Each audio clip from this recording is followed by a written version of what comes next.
That was very interesting dye, which is not soluble in water, that I could compare with safflower, which is Annato.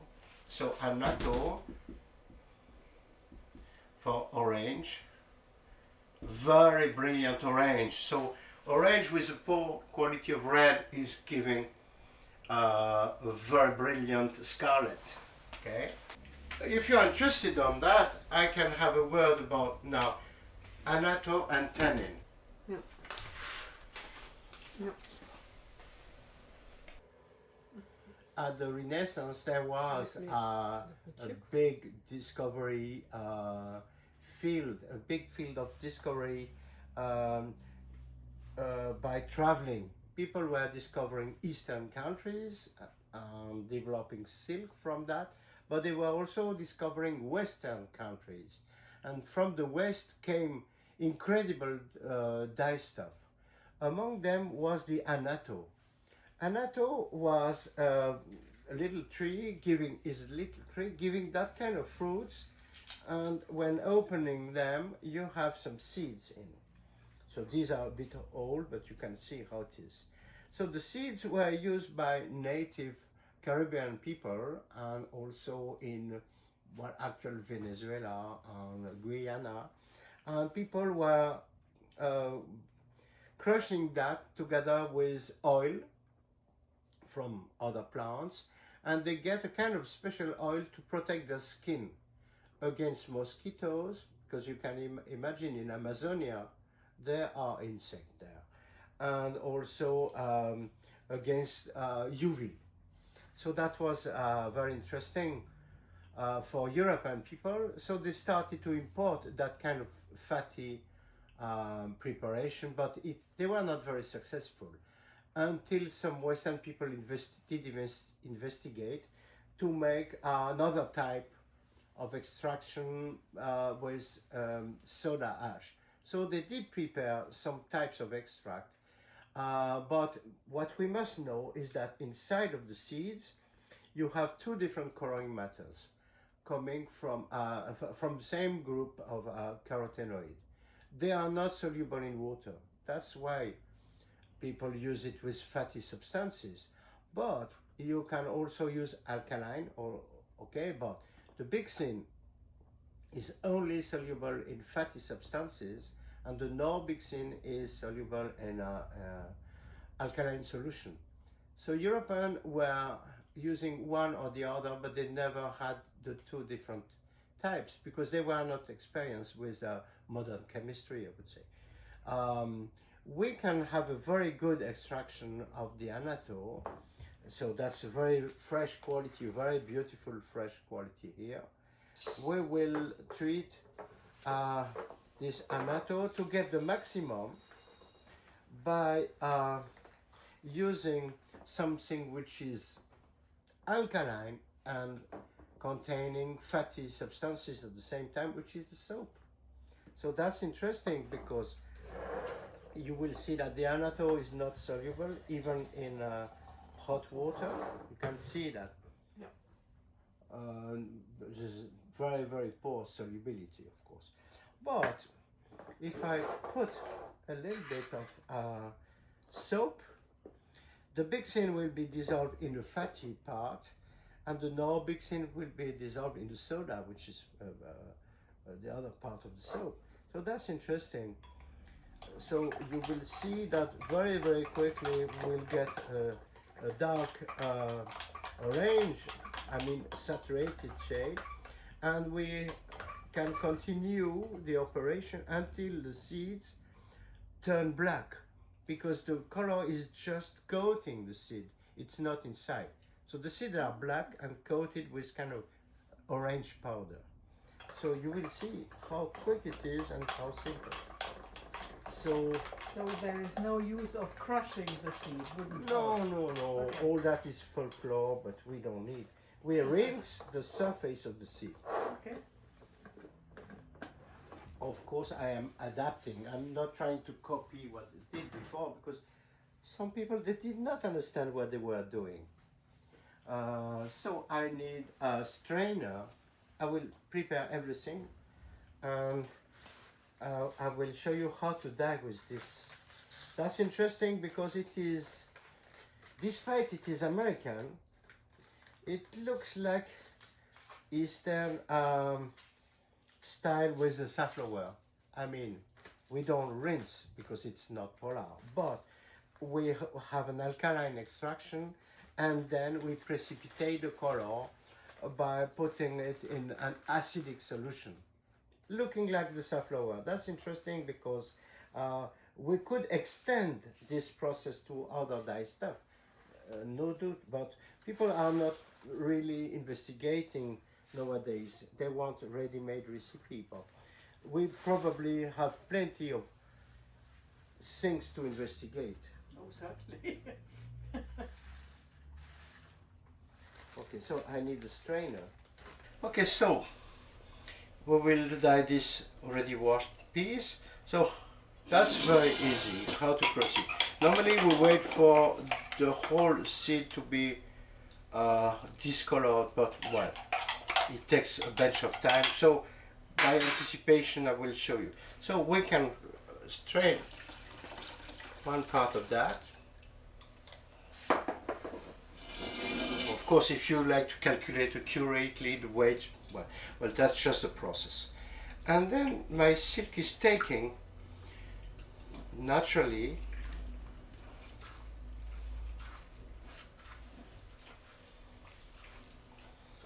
and then I should not forget, of course, to neutralize this, because despite I would dry it, it is not, it is still soluble in water, even dried, of course, because alkaline. So I will neutralize the alkalinity as we did before.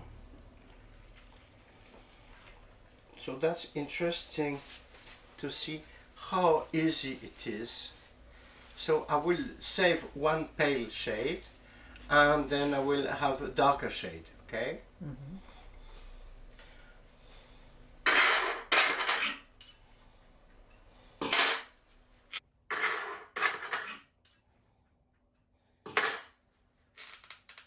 Oops.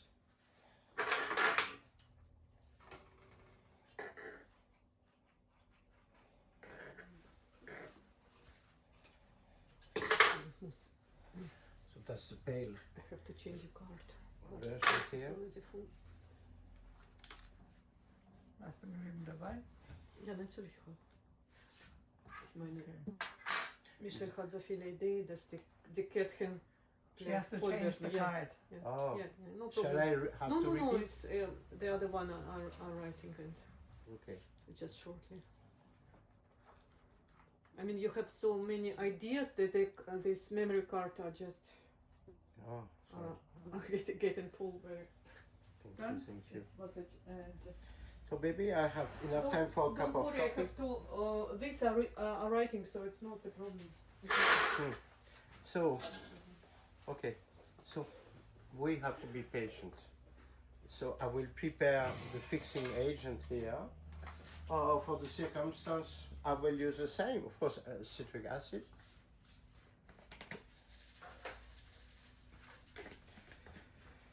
And then the citric acid will decompose the soap. It will generate a kind of fatty substance inside of the fiber, together with the Annato, which is a good protection against light.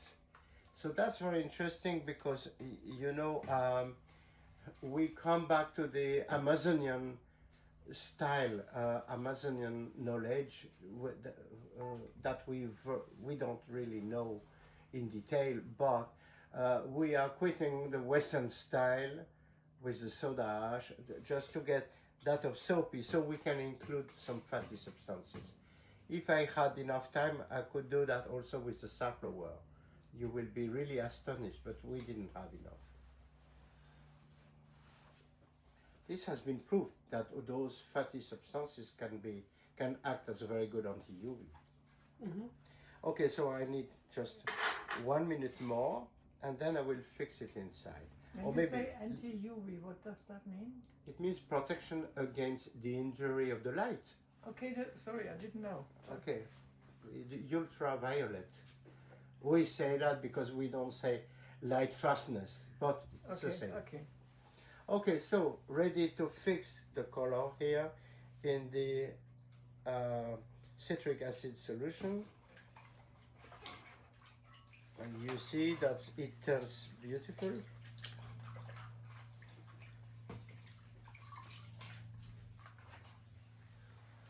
And that's how we fix. So I will also fix the second one, and you see it's not really bleeding. Not at all. It is not bleeding, and it's giving an attractive shade. So people did love that in the past. So you know, those colors from traditional, they are brilliant. They are very much 18th century style. So you can find very, very beautiful shades in the palette. Okay, so the second one actually.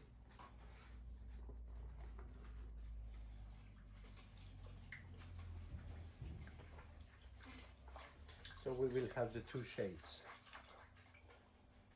This one is a bit more orangey. Mm-hmm. Of course, you understand that if I was patient, I would have very, very saturated colors. So what is interesting is that this Annato was also used to increase, to saturate the blue. So people were doing that, then they were rinsing correctly and they were over dyeing in blue. And surprisingly, it was giving kind of greenish blue, very dark, because they said it's improving the uptake of the traditional indigo. So, okay, so that's one point. And now, as a conclusion for this big chapter, I would like to present you the tannin.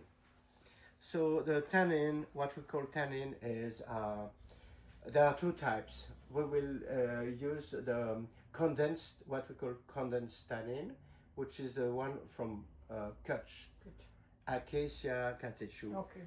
And of course, in our flora, there are different plants. So I will also show you how to find tannin plants in your surroundings. You will have more or less saturation of tannin in, but anyways, that could be useful to learn that. But first of all, I would like to show you how to use the tannin from the Kutch, and I will not forget these two, because the tannin from Kutch plus these can be overdyed in the indigo pot, so you will have a good surprise probably with interesting shades. So this goes there, and I clean the table for the Kutch again. Mm-hmm. So I make a small break here. Okay, so maybe I will. No, well, it wasn't acidic already, so it doesn't matter. And Kutch, was war das letzte? With interest.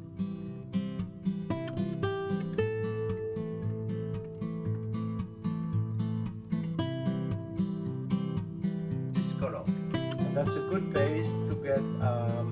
Michel showed you an innovative way to solubilize annatto dye using Marseille soap. And now he will show you how to solubilize these dyes with alcohol. We will fix first the Annato. Modern dyes can be of two kinds. Some of them are directly soluble in water. And some others are non-soluble. We have seen already non-soluble colors. Remember the Annato, the safflower, even the indigo, they were not soluble in pure water. So we had different tricks. Annato was extracted with fatty alkaline substance, which is the soap. Safflower was extracted with sodium carbonate. Indigo was dissolved with lime and sugar. So others cannot be used by those means. So we will have to dissolve them in alcohol. So among all traditional dyes, the very interesting that we can cover today, they are alkanet. We have seen that alkanet can be also used when combining with citric acid and tannin. We have seen, but we can also dissolve in alcohol.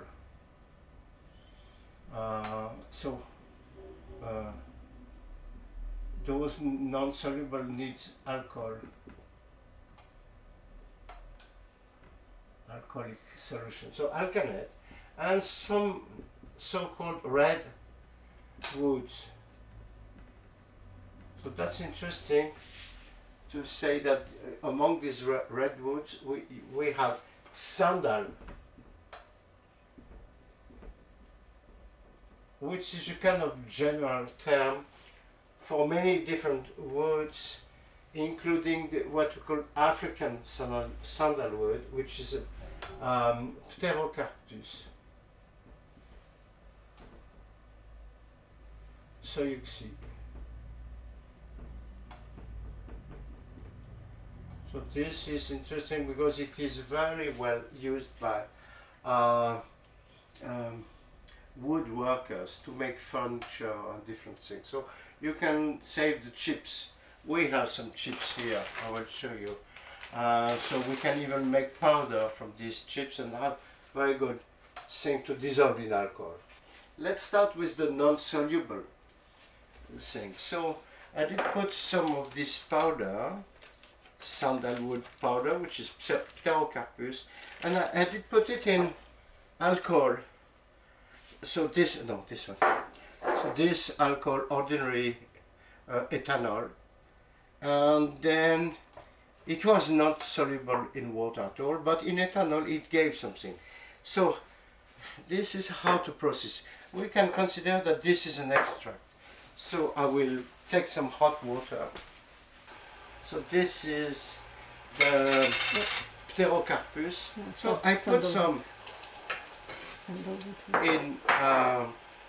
in water, and then it smells good because it's kind of sandal. And then I immediately get a very attractive shade. Oh.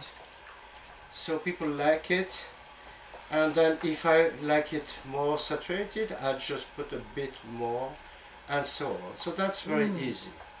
So alkanet was extremely popular in Lyon for the silk until the moment they came back to the lichen, the traditional lichens, and they found a good method for making extract, lichen extract. So long time ago, around 1860, then they abandoned the alkanet. But so the alkanet is also very interesting. I will show you.